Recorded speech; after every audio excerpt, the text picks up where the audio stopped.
Bueno, en este momento vamos a comenzar lo que es el proceso de emboquillado.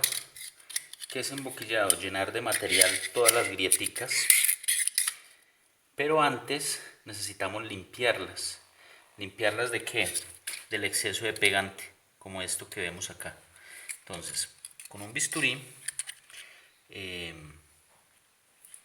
vamos a ir retirando el exceso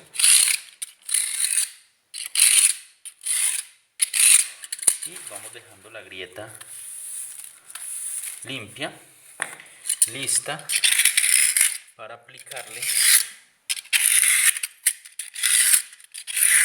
la boquilla, el material pues de las juntas. Eso es lo que en este momento nos vamos a disponer a hacer, o voy a hacer. Vamos a limpiar todas las grietas, limpiar todos los excesos que tenga. Todo esto lo vamos a quitar.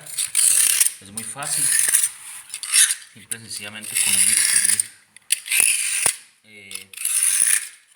se quita y vamos dejando listo para aplicarle el material. Continuamos.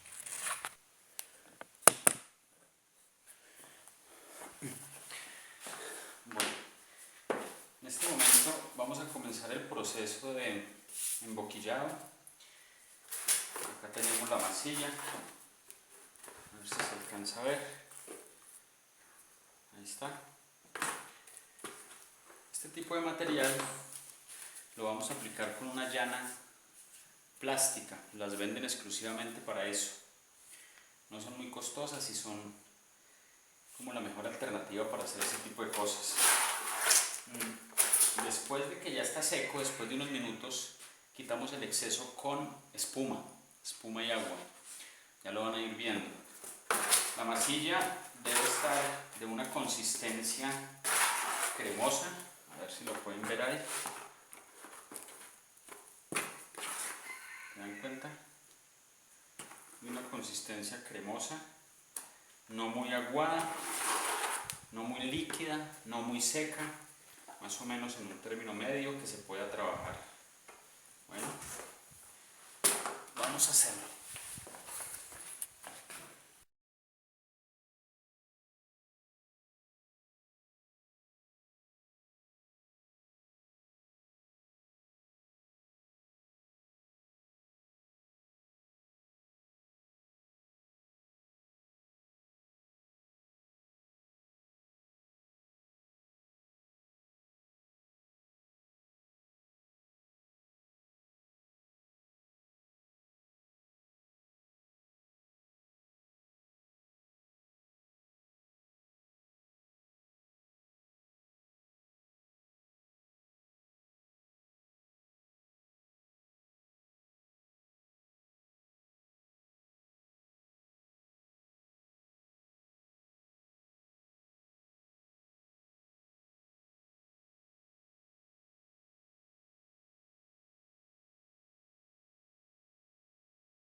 Bueno, ahora ya estamos en el proceso de emboquillado. Les quería mostrar un poquito como la técnica que yo uso para, para el emboquillado. Sobre todo acá en Colombia les puede servir un poco, o por lo menos darle otra opción. Normalmente el emboquillado acá en Colombia se utiliza echando la boquilla o la lechada muy aguada para que penetre bastante en las grietas, y posteriormente a eso, después de eso, se limpia con un cuero que se llama carnaza. Parece ser que el cuero lo usan como para que absorba el exceso de humedad y seque la pieza. Digamos que la técnica que yo uso básicamente es aplicar la boquilla en una especie de pasta, una crema, y después de unos 15 o 20 minutos, dependiendo del clima, cuando es un clima frío y los días son, por ejemplo, lluviosos, puede uno esperar hasta 40 minutos, hasta una hora y se deja limpiar perfectamente. De hecho, es mucho mejor cuando uno espera un poco más de tiempo en ciertos climas. En clima caliente, a los 15-20 minutos ya está lista para limpiar, a veces en un poco menos. Es cuestión de ir conociendo el material. Bueno, cuando ya está seco, la idea es tomar una esponja. Este tipo de esponjas, pues básicamente son las mismas esponjas con las que hacen los colchones. Como recomendación, entre más dura es la esponja, como más maciza, no sé cuál es la palabra exacta, entre más fuerte sea la esponja, mucho mejor. Es una espuma, ¿sí? La utilizan para colchones. Entre más dura sea, muchísimo mejor. La idea es que la espuma, como es de pronto un poquito carrasposa, también absorbe mucho agua.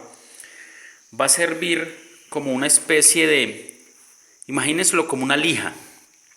Entonces las grietas que están en este momento así, vamos a tomar la espuma y vamos a comenzar a moverla en círculos, ¿sí? En mi experiencia en círculos ha sido mucho mejor. Ella se encarga más de retirar el material, de retirar los excesos y comenzar a pulir la grieta. Si yo la hago en línea recta, parece que arranca, ¿sí? Trata de arrancar pedacitos cuando está muy seca.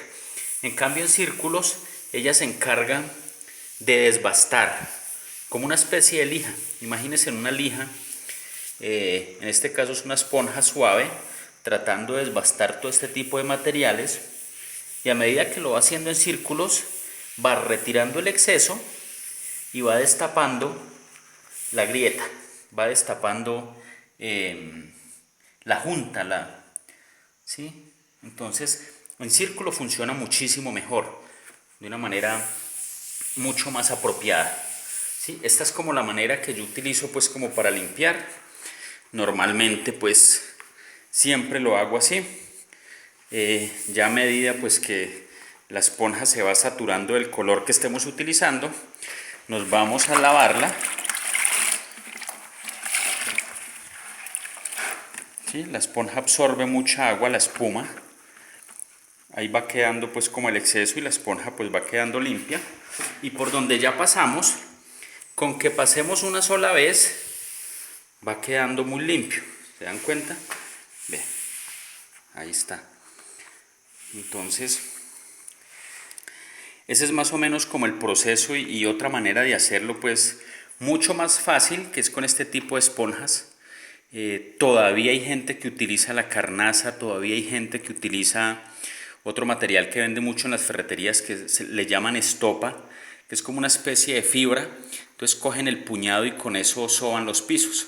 Esto realmente funciona muchísimo mejor y les puede dar otra alternativa diferente.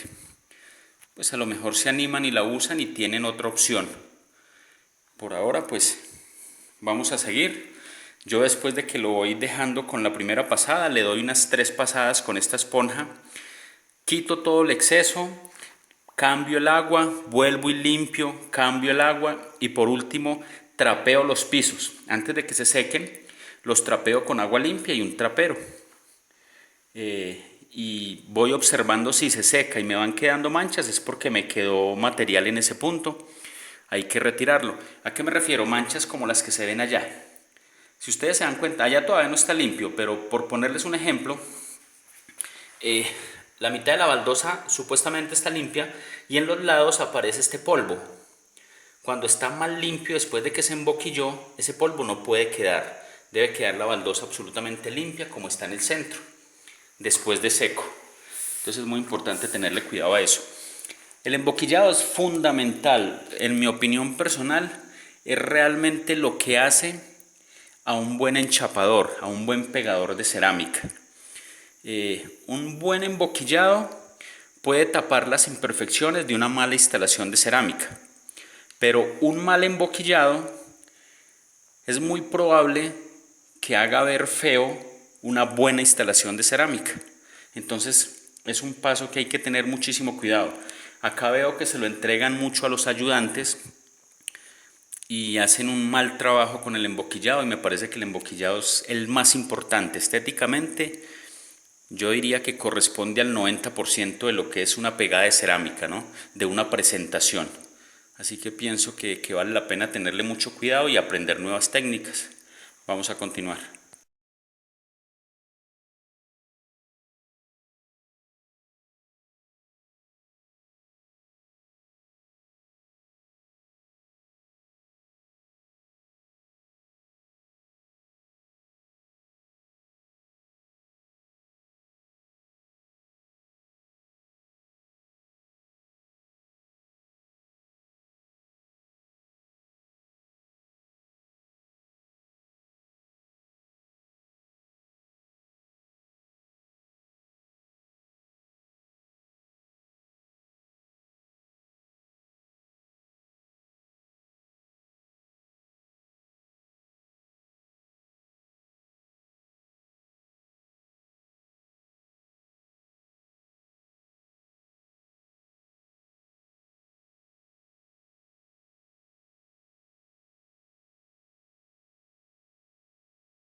Aquí les quería mostrar estos detalles.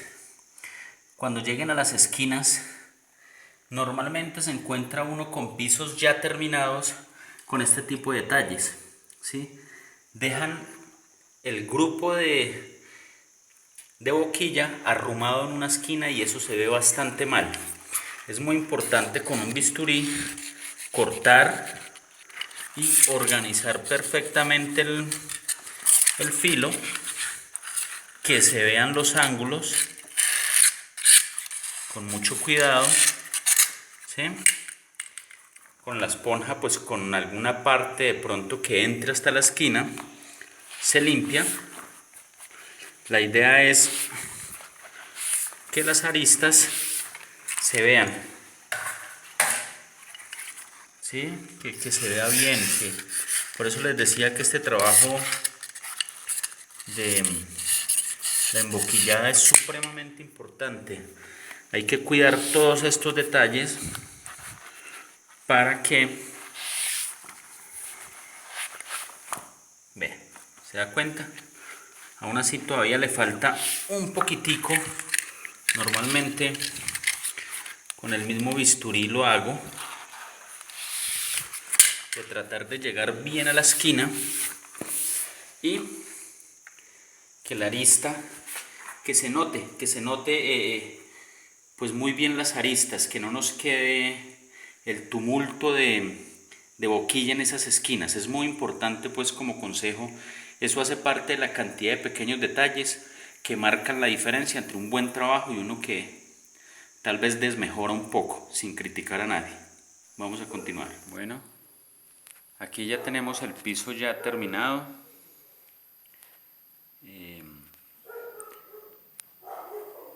Como pueden ver, ya está totalmente listo. Ya está emboquillado. Ya saben que emboquillar pues es llenar las grietas con el material que se utiliza para eso. Aquí está. Vamos a ver. Este, como les había dicho, es el hueco de la escalera.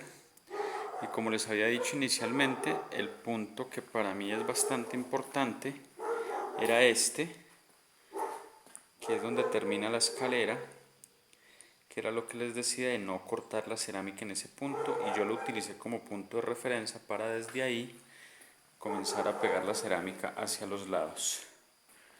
Bueno, así queda.